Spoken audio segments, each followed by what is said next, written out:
stuff coming up. I'm very excited. This will be a good year. Like we can do so much. I'm very excited. We'll talk about it in this hour, but like kind of hinting at like how DevRel affects you, and you might even know it. Like I really enjoy working DevRel in companies that are what we consider to be developer plus. Mhm. Like developers or builders aren't like the main persona of the company, right? But they're very important to the business and to businesses that use Slack, right? Yeah. But yeah, it's an extra challenge, right? Like at developer first, like that is the target. You know, they're both the buyer and the user. Mhm. Um, but yeah, it's interesting. It's always interesting. But yeah, I love like doing things that enable people to move faster and do more in environments that can sometimes be slow to allow you to do that, you know? Yeah. And just finding ways to make, or like as the company gets bigger, its surface area just grows and grows and grows. Like, how do you make that information more manageable? Stuff like that. It's very interesting. Yeah. I don't want to spoil everything, but that was I definitely know. one of Yeah. my questions, right? Is I think, or commentary really is, I think a lot of what you do and what your team does touches us in unique ways, and we have no Yeah. idea, right? Like, Oh, absolutely. I kind of, I don't, what's the name of the movie? It's like a fashion movie, and I'm butchering it now because it's like on the tip of my tongue. But there's a scene around, somebody scoffs at the fashion industry, and oh, Devil Hmm. Worshiper. I was going to say, it's a devil Yeah, worshiper. like she's laughing about like how much time they're putting into like a belt on an outfit, Mhm. right? And really not understanding the downstream impacts of just those decisions made, by a few people in a room. So I think that is where it's really, really cool to Yeah. understand. Yeah, that's a really good call out. Uh, and sometimes you can have those impacts, and like I've had cases of that in my career. And then it can be difficult though to like in that example, they're the people with the decision making power. And Mm-hmm. in DevRel, you're generally not, right? But it's like you want those people to make those decisions that will have those downstream impacts that like benefit not just end users, but Mm-hmm. like developers, admins, builders, right? Like other people as well. Yeah. Yeah, so it's really interesting. We'll give it a couple more minutes. We are Mhm. recording, of course, so I can Yeah, yeah. trim as needed. But we'll get it sent out to folks afterwards. Probably got like 250-ish, 300 in the community, and then a bunch in the Slack space as well. So I always post on like YouTube and send out to the groups, and then do like a blog as well. But Yeah. actually, you're gonna get like front row seats here. Yeah, I was gonna say I enjoy these things. It's like a fireside Yeah. chat. Like I don't Mhm. care. Yeah, if it was just me and you conversating, it'd be the same as if there's 100 people. You know, like I love just talking to folks. So yeah, Love it. down for whatever. You're great. Welcome, welcome. Got Zoo and Jose. Thanks for joining, folks. I'm going to share my screen. I'm super excited to have Kurt with us. Let's see if it wants to cooperate today. We're going to jump right in. Fireside chat is what Kurt was just talking about, or chatting through, pun intended. But very excited to start thinking about developer relations and how that impacts our enablement, whether we understand it or not. I'm not going to do a ton of talking, but probably poke questions here and there for Kurt. And please feel free to do the same, right? You can throw them in chat. You can come off of mute. You're not locked down in any way, shape, or form there. And I'm sure Kurt will say the same thing. We love questions and curveballs. But welcome in. Thank you so much for joining. We're going to do a little kickoff. Kurt, I'm going to introduce myself super fast. Kurt's going to intro himself. And then we're really going to get into the fun of the conversation around developer relations.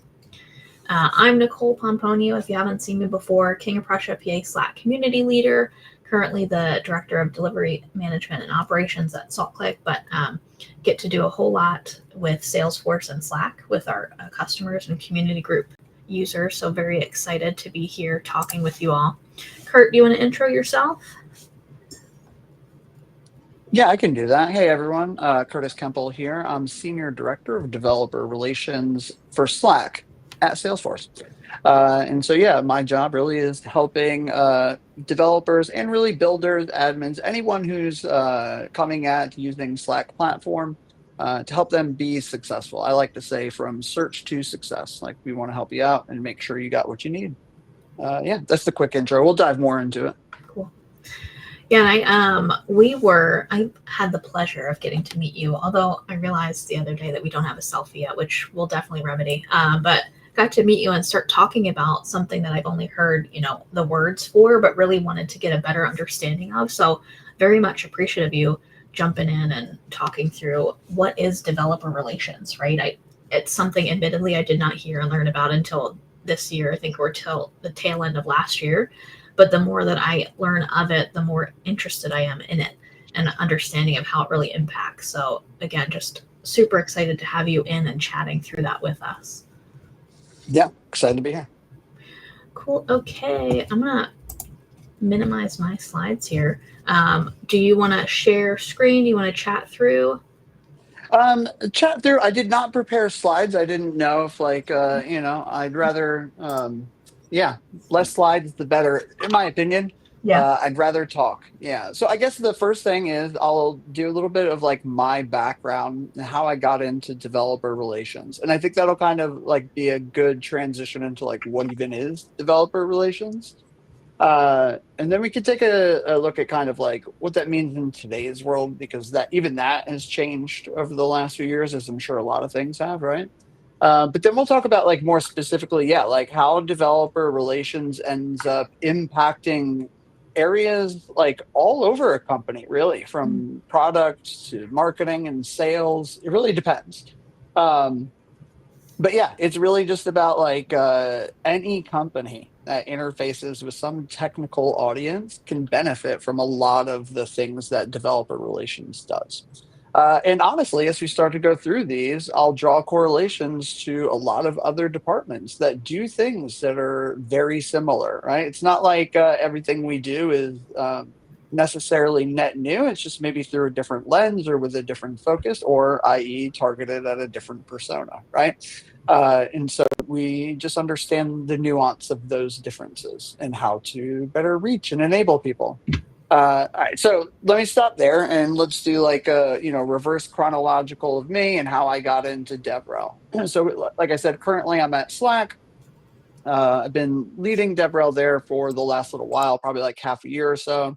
Before that, I was still at Slack, but I was more focused on growth and engagement specifically. Like, how do we like ensure that we're sustainably seeing growth, like building a platform that makes sense to adopt and is nice to use, and then also how do we better engage and more consistently engage with developers, the community, even our internal teams, right? Like all of that stuff is important, which we'll talk about in a minute. But before that, I was doing my own thing for a while, consulting in DevRel leadership, just helping companies like from startups, scale ups, and enterprises understand DevRel or build DevRel or transform DevRel, something like that. Prior to that, I was at Apollo GraphQL, which is a developer first company. So they build a platform offering really targeted at developers. They host GraphQL infra and stuff like that for you. Um, yeah, and that was good. That was like I was DevRel manager there. Before that, I was at AWS. I won't spend a bunch of time. I was in dev advocacy there. I was a developer experience engineer at Gatsby. And then we get to Major League Soccer, and this is kind of like how I transitioned even into DevRel, or how I learned about it. So it was about 2017. Um, and I was the tech lead at Major League Soccer. So I was full time engineering at that point. And I was the tech lead of our UI team. And so that was like anything that fans interfaced with, the mobile app, website. I built their Fire TV app, Roku app, like all kinds of stuff. I built their Facebook chatbot. Like Messenger app. Like I was working with natural language processing, like back then, 2017. Way back when it was just like infancy. But now look at it, right? But yeah, so during that work, I wanted us to be able to move faster and do more with like more consolidated resources. At the time, everything was like externalized. I promise we're getting a DevRel. I promise we are. But like the mobile app was like being built, like there was an iOS app and an Android app, each handled by separate companies. The website was handled by contractors. Like some of the other like offerings they had was handled by contractors or other contractors. I was like their first actual engineering hire. So part of my job was to internalize a lot of those products and build those teams. So in order to do that, I wanted to be able to move quickly. I wanted to focus on JavaScript. If we had a bunch of people who knew JavaScript really well, that would enable us to tackle all of those different areas if we adopted certain technologies like React Native. However, there weren't a ton of like big companies that had adopted those. Hey, Diane, how's it going? Um, I have like that had adopted React Native and GraphQL. We were adopting that as well, and that's actually what led me to work there in the future. Uh, and so I needed to know, like, I don't want to do things in isolation. I want to make sure that I'm building with best practices. I was really hitting the edges of the technology. As a matter of fact, I was just thinking about today, working through MCP. I'm in the same boat. I'm like literally in the source code, like looking for things. There's no answers on Google yet, right? Like AI overlords can't help me figure it out. So it's just like I'm literally there again at like the bleeding edge of technology. So long story short is I got desperate to like hear how other people were doing things. So I started writing about how we were using GraphQL and React Native, and I started doing talks, and then I started GraphQL NYC meetup. And really my goal was just to get other people to come and talk to me and tell me and like conversate about like how they were doing things. And I discovered these folks who worked at Artsy, a really awesome company, do a lot of cool art stuff, like selling it online and stuff like that. I'm selling it short. It's really cool. But anyway, like I figured out how they were using React Native and GraphQL, and it was like a lot of cutting edge stuff. And it just really helped me. It really did. It informed a lot of the work that we were able to do. We were able to move quicker, build with a lot more confidence. And we did. We released like a greenfield new mobile app experience built completely on React Native, and we had like native binding. I built the Chromecast like native bindings for their React native app, and the AirPlay one as well. It was really fun.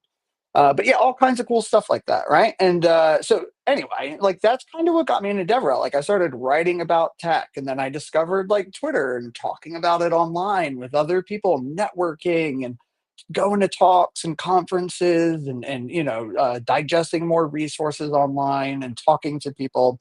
And I really enjoyed it. And the other piece that kind of brought me to the field is that I've always enjoyed like helping other people be successful. It's like a kind of rising tides lift all boats type deal. And that work is super rewarding, like super, super rewarding. In DevRel, I got to experience that like at scale. Like if you unlock like certain things like product changes or pricing changes, like you might affect the day to day for thousands of people. Thousands. Like that's really interesting. Like on any given day, there's over 1 million people using Slack apps on any given day. Not on the weekend though. It drops below 1 million on the weekend. Yeah, we're really good at turning off the Mm-hmm. weekends. That's good. Work-life balance is important. Yeah, But yeah. huge impact. But yeah. And I don't think we all, again, like the ripple effect in the beginning, right? Yeah. But your story, by the way, just amazing. What you've done through your journey and how you're able to connect with so many people, I think is really admirable. But yeah, do you want to talk more about that ripple effect? How you're impacting the day to day? Yeah, I mean, it's just that. I like to say Slack apps bridge product gaps. And it's like any like company that offers a platform that allows you to extend into it, they're doing the exact same thing. And what I mean by that is like no matter who you are, what company, whether you're, the one person startup or a third party company that literally wants to build your whole business like on Slack, and there are people who do that, right? Yeah, right? Or you're an enterprise company, like you're all going to have certain needs. from Slack as a product. And like, even if we were the best, PMs in the world and decision makers in the world, and like, uh, came up with the ultimate perfect roadmap, it would still never meet like everyone's demands. It just can't. It's unrealistic, right? But if we offer an extensive platform that you can hook into, and we make it relatively straightforward and easy for you to do that, then you're onto something, right? Like, okay, we don't get that, but dang, we do get all this, and we can just do it ourselves with a little bit of effort. And I think like that's like, where I start to look at things like developer experience and just having platform offering as like a competitive advantage, a differentiator, like it can be if you do it well. And I look at community like that too. And I think community is important for a million reasons, just like to understand the people who use and enjoy your product, and to like, be a part of that is amazing. But also it can be a competitive differentiator. You know what I mean? Like we all know that word of mouth is like the number one form of adoption or marketing. Like when my friend tells me something, they like it. Like I take that way more seriously than when a stranger does. All right. And so anyway, I'll pause there. But like, yeah. Did that answer any of what you asked? I kind of Yes. derailed a Yeah, little. Okay. I love where we're going.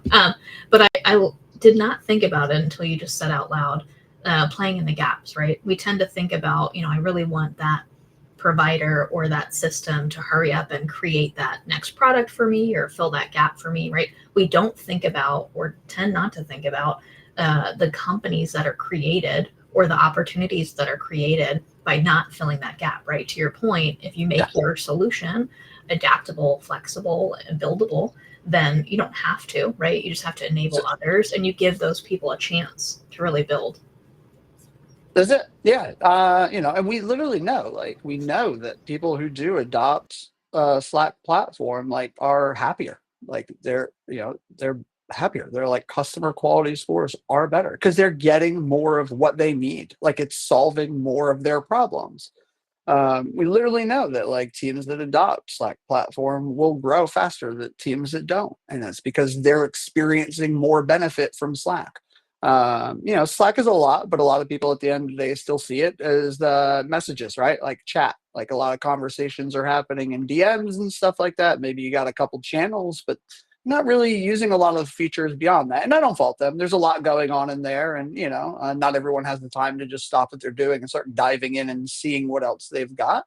But yeah, like teams that do get that enablement, again, this is where I think we shine, even not just for developers, but we make a lot of end user content as well. And that's because we want to enable people. Like developers aren't successful if they make amazing apps, right? But then no one can find them or use them within Slack, right? So it's like, and it's same on the reverse. Like users aren't going to be successful if there's like these great apps that they have access to, but they don't know how to find them or discover them, or it's too difficult to use them, right? So it's all tied together, all tied together. And so anyway, at the end of the day,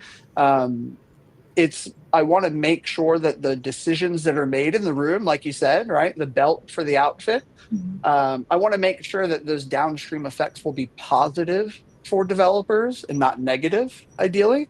And in the reverse, I want to ensure that the path for developers and everything that on all their feedback is making it back into that room as well. Awesome. Actually asked a question, a little off topic, but always a fun one. I think. This is great. Yeah. I don't know how in tune you are with product roadmap, but obviously we're hearing Chatter is being sunsetted, right? And thoughts around that being replaced by Slack. Any insight in there that you can share with us? Yeah. So I first of all, I know that something will replace Chatter at the end of the day, which is I think a good thing. In all honesty, will it be Slack? I don't think it in the way that maybe you're thinking. Even if it is powered by Slack, we have to remember that Salesforce is a very big company, and they have a lot of customers, and not even all their customers are on Slack, right? And so Any solution that is devised will work for all Salesforce customers. And then maybe it will be powered by Slack, and maybe that'll be like roughly under the hood and you won't even have to know.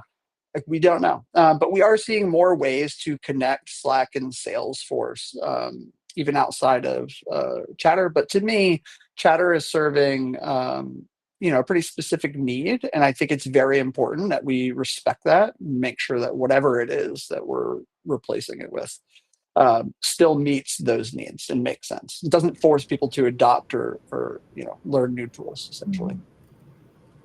Very thoughtful answer. Very thoughtful, very roundabout. Sorry, it's not super direct. Like, yes, Slack is, or no, it isn't. I can tell you that we've experimented and we've looked at things and like, what does it look like to have Slack, as a solution for Chatter? But I don't know if that's like officially like made it onto the roadmap, right? Like at Slack, we have one of our product principles is prototype the path. So we're quick to build things to see like if it's got legs, and we'll throw it away like if not, or if we get more data and learn that there's a better way. Like we don't hold on to things too tightly either, though. Actually, any follow-up thoughts there? Any other questions from anyone?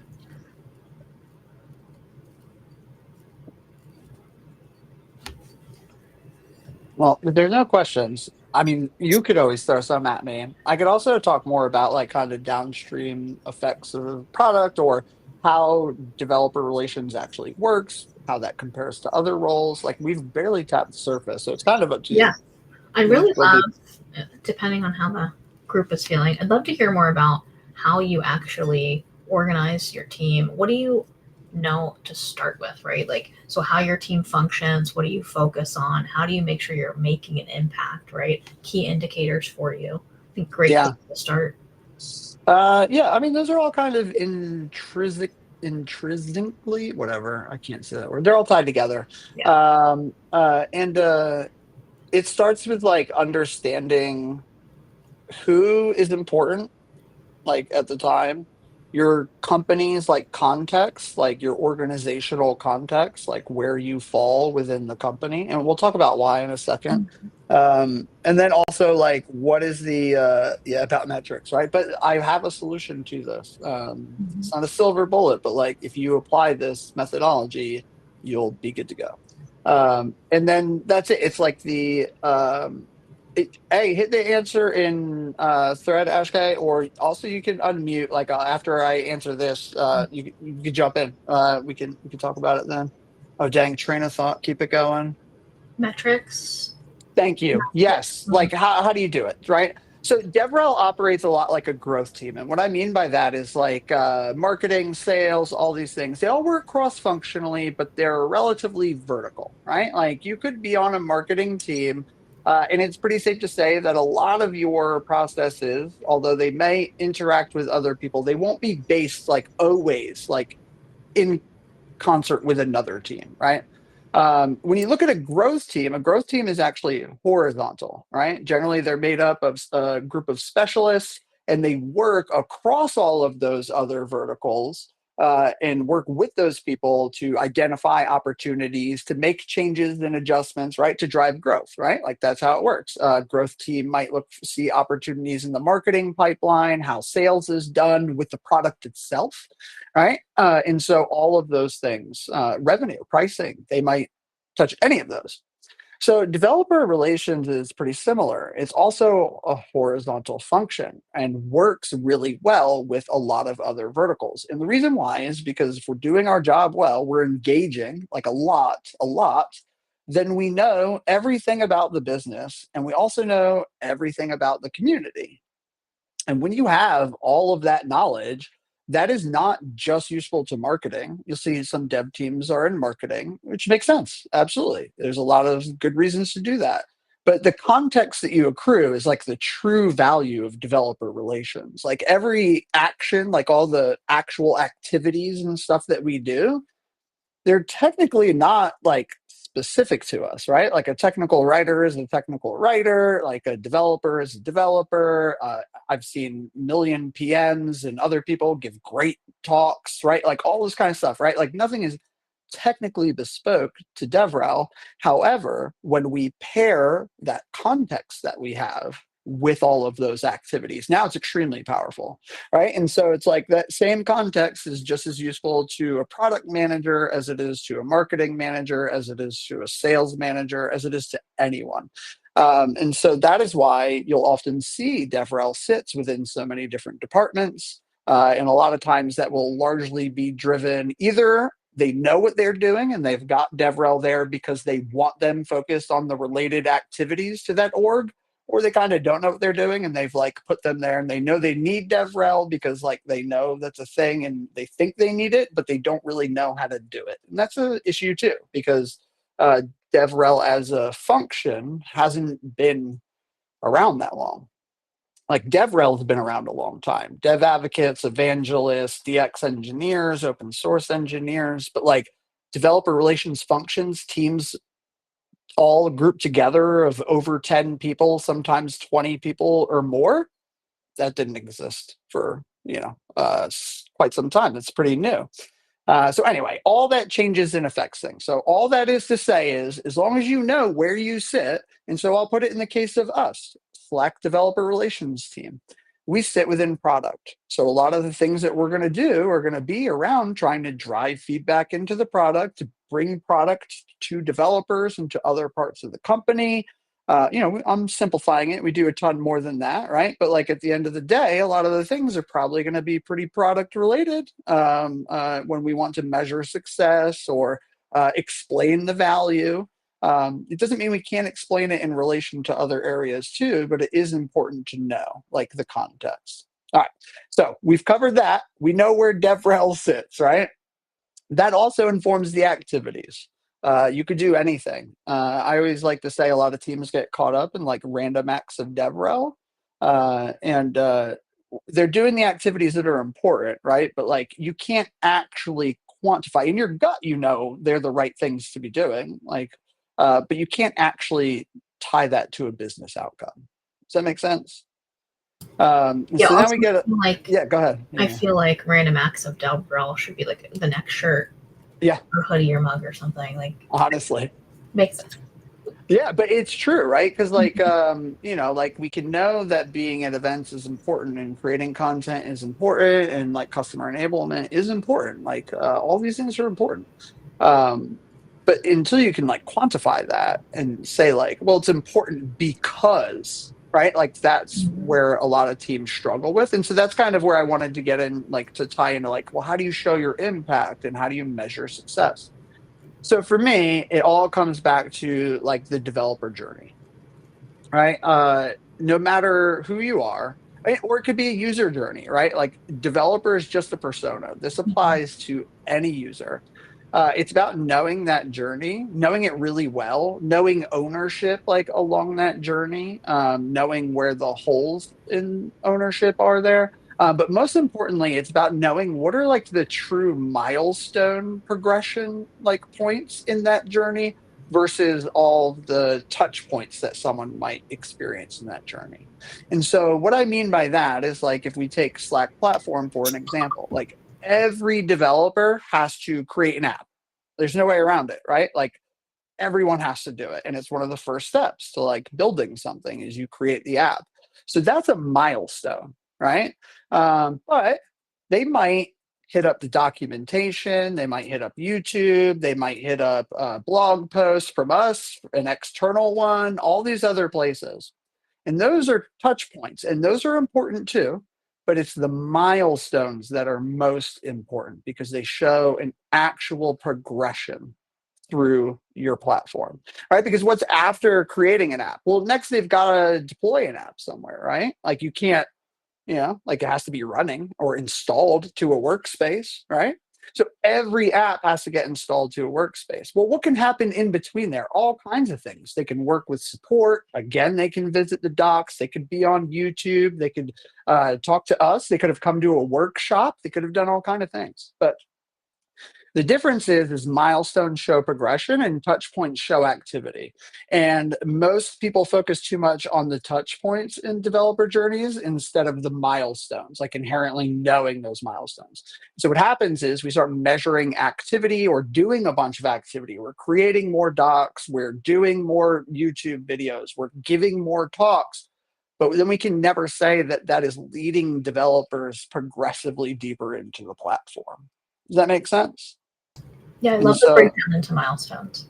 yeah, because that's what it's about. Mhm. And bonus points, you'll start to understand what touch points actually affect those milestones the most, like really well.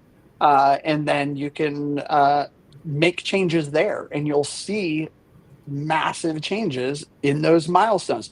And those milestones are tied to business objectives and outcomes, right? Like new developers and new apps, like those are very much like tied to core KPIs because we know that leads to over 1 million people using apps, right? And then teams diving deeper and investing more in platform. And we know that means that they add more people because they're finding more value from it. So it literally leads to revenue, right? Like we can direct line. So, when we think about tying impact, and that's the Slack use case, like Mhm. you could take everything else I said and apply that to any other company. And maybe it's not new apps or whatever, but maybe it's new databases if you're like Neon or it's new projects if you're Sanity or, something like that, right? Like there are milestones that every user has to hit for them to Mhm. actually like have progression. Know those milestones, know what touch points around them have the most effect, and you can drive massive impact. And so to take that from theoretical to like practice and practical, we did this with Salesforce developers. So looking at the developer journey, a pretty common journey is to discover new things through Trailhead because it's got really integrated orgs, right? They provide you the hands-on components and the checks. It's a pretty compelling development experience. And if you're already in the Salesforce ecosystem and using Apex and Lightning platform and Lightning web components and all this, you're used to it, right?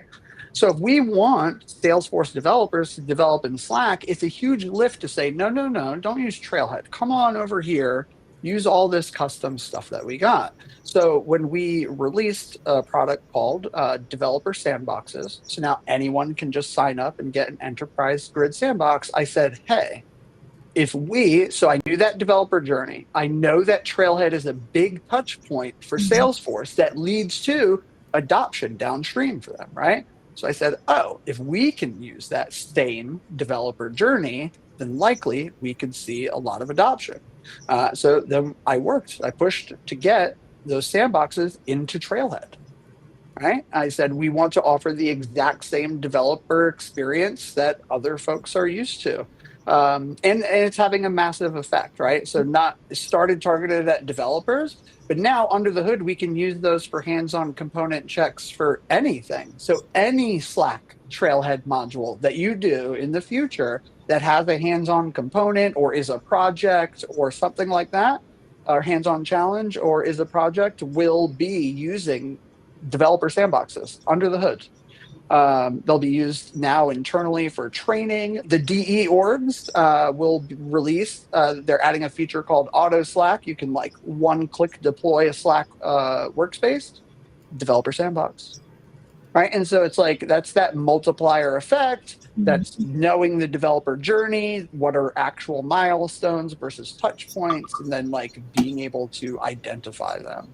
That was a lot, but like that's like how it works in practice, right? Like that's all I do. That's all I do is understand the personas, how they build on Salesforce or on our platform, and look for opportunities to remove friction along that journey, ideally near a milestone. I'm just over here taking notes. So. Yeah, that was a lot, right? But the same thing applies to users, right? Like a Mhm. user journey, a user flow. Like, okay, we know that a user has to do X and then they have to do Y. What are all the touch points they hit between X and Y? Especially the ones closer to Y, right? Like we know more people tend to convert you from this touch point to this milestone. is there friction there? Let's remove it. So for us, the friction was, yeah, we could do Trailhead modules, but Salesforce developers would have to work way outside of their normal flow. Instead of clicking one button, they got to go sign up for the dev program, deploy a sandbox, like do all this manual configuration. Now it's automatic for you, right? So that friction reduction leads to huge conversion. As a matter of fact, it's a really strong indicator that you'll have success is look for a user journey that has a ton of drop off, but then actually high usage from the people who make it past. Like if that feature sees a ton of usage, but you've got huge drop off, it just means there's a lot of value there that's too hard to get to. And if you can remove that friction along that journey, you're good to go. Like you're going to unlock a ton of conversion.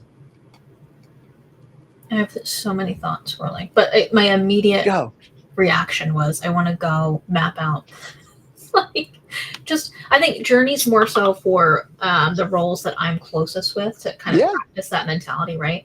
But I think there's huge payoff not only for your product, right, but for the people, right? If I can understand the journey that they're taking, even if I think about my own PMs or our delivery folks, right? What are the journeys that they go through in our world, right? That's it. And then what are those milestones? And then how can I understand their touch points? I think to your point, like then we just kind of build on top of that as an exercise to kind of get to where we want to get to. But that was hugely insightful for me. But I want to see any questions out there or thoughts. Yeah, I know Ashka had a question. You can chime in with that whenever you'd like. Yeah.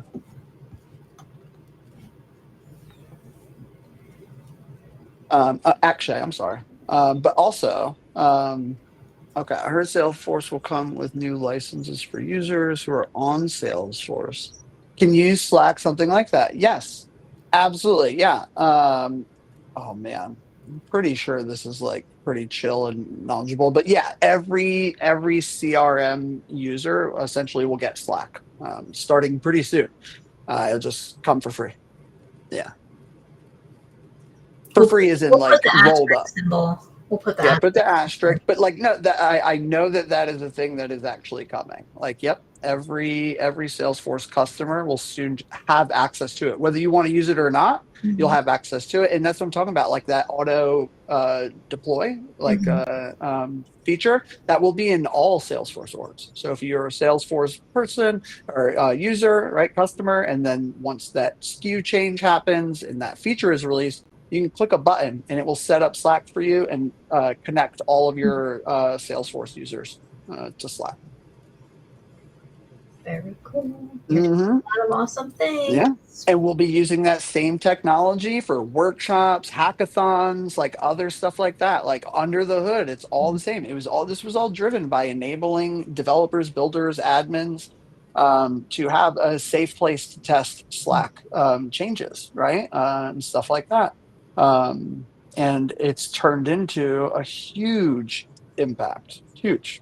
Yeah, we got very excited when the new orgs became available, right? Because we're craving someplace to go play, right? To bring those things together, right?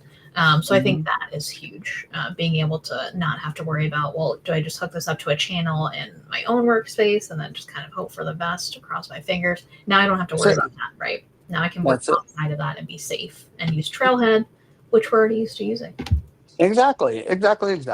Yeah, nobody wants to be like testing a Slack app or integration in their production org, just like nobody would want to test like building a Salesforce app, right? Or package and deploying it into your production org. You just wouldn't do that, well, hopefully. But yeah, it was nice. It's nice. One feature to help folks have a better developer experience building on our platform has just turned into enabling literally everyone, internally and externally. I love things like that. Yeah. And I know the metrics conversation is always a fun one, right? Because inevitably you have to show the value, but the way that you're breaking it down and being able to leverage what already exists, right? And I also love the way that you're bringing together the Salesforce and Slack communities, right? The groups of people it felt initially, I'm sure, right? Like as with any acquisition, a little bit siloed, and how are these things going to come together? How am I going to like, touch these things together? Absolutely. But being able to your point, understand the journey, use what's already there, and make the case to make it happen, I think is really powerful and exciting for us. I agree. And I also agree with your statement on like, it's been a bit weird. It's tough to figure out like what is the right path. And, I think immediately post acquisition, we tried some things like let's bring Slack into Salesforce, which I think works, like, and it should be there as well, right? Like if we look at maybe it does replace Chatter, that could be a good opportunity for Slack to be there. And if everyone already has the license, whether you're like using it or not, under the hood, it could be powering Chatter. It doesn't matter to you at that point, right? Yeah. But I digress. My point, shoot, what was my point? Silo acquisition. Yes. Yeah. It was weird. We didn't know. But then we started thinking about it like, Slack is really where a lot of people are doing your work. That's why so many things integrate into it. It's literally like a work operating system at this point. You install a bunch of apps and integrations, and you've got a bunch of communication protocols, and you can do all this stuff without leaving it, right? And so I think that we started rethinking our framing. Like, how do we have Slack show up in Salesforce in a meaningful way that makes sense to Salesforce and Salesforce users? And how do we have Salesforce show up in a meaningful way in Slack that makes sense to Slack users and the Slack way of doing things? And I think we're starting to see that happen, right? Like Sales Elevate is a good example of that. And now we've got like the record channels and stuff like that. The integrations are getting there and they're making more sense. And like even Agent Force, at first it was just like, now there's Agent Force in Slack, but the stuff that's on the roadmap that's coming is actually like, here's Agent Force showing up in Slack in the flow of your work, right? Like where it makes sense, not necessarily just there. Yeah. And I think it's going to fundamentally change how people think about, using AI and agents within Slack. So, all that to say, like, it was tough. It was a interesting 3 years. I joined about 2 years and 8 months ago. I guess it's been probably like 4 years now too, also since the acquisition, maybe more. I don't remember. I think it was 2020 or 2021. The acquisition? I don't remember. I can't remember. Yeah. But either way, a lot to adjust to, a lot of changes. But I think we're now much better positioned than we were. Like we're also rethinking like what do we do with the Apex SDK for Slack, right? Like to better reflect today's world and how people want to build things. We care very much about it, but in a way, I'm glad some of those things move slow because if we had gone too fast, maybe we went too far into the wrong direction. It's pretty hard to kind of walk that stuff back, if it makes sense. Yeah, and I think to your point too, there's a shift. Like I had the opportunity to go to TDX, right? And I think more so than ever, there were a lot of looking at it from. I've been in the Salesforce ecosystem forever, like too long, old, and the Slack space is newer to me, but that's been like 3-ish or 4 years. But there was a definite opening of the minds, I felt like, for the first time between like Salesforce, user group folks being more interested and, oh, what is this? I want to join. I want to learn more. And, Slack folks being a lot more like tolerant of, okay, like let's connect this thing. And, there's meaningful opportunities there. So that I felt was very exciting as well. Yeah, me too. It's like we finally have things to talk about that are useful and meaningful and make sense, I noticed a huge shift. Like I always give like a kind of a recap after every TDX or Dreamforce. And, I always like talk about like what was the overall theme, like the most overall arching topic or theme. And 2 or 3 years ago, it was essentially just what is Slack, right? And then it was like, how is Slack different from Teams?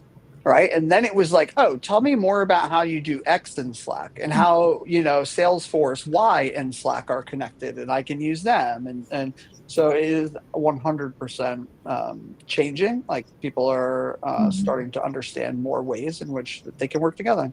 I think it's just a matter of maturity of the relationship and the products. Yeah. And you're in there, grassroots. Grassroots. Happen. That's it. Yeah. If you don't like how Agent Force shows up in Slack, let me know, because I do a ton of product discovery and customer zero stuff there and building. So yeah, I always try to be at the forefront of like all these new things that we're doing, and so I can understand how it will actually affect not just developers and other folks, but affect my team as well. Yeah.